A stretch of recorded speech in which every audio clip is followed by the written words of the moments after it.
Hello everyone, welcome back to my YouTube channel. Another useful and informative video which is about how to fix volume change by itself on iPhone after iOS 17 update. So how to volume change by itself on iPhone? First of all, I will request to my all friends, please subscribe and share my YouTube channel. Press the bell icon for more latest videos. So do not waste any time. First of all, fix this issue. How to fix this issue? Do not waste any time.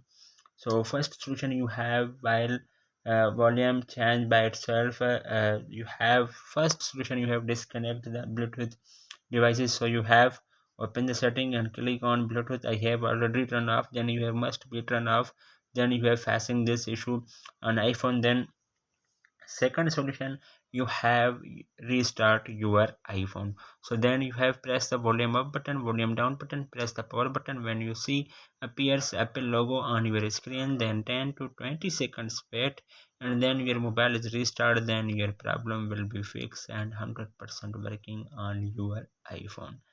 Then check reduced loud sounds. Then you have open the setting, and then you have click on sound haptics, and then you have click on headphone safety. So then you have check from here reduce loud sounds. I have already turned off, then you have must be turned off on your iPhone. Then your problem will be fixed and 100% working on your iPhone.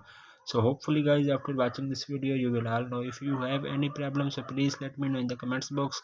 Thanks for watching, see you in the next video. Do not forget subscribe and share my YouTube channel. Allah Hafiz.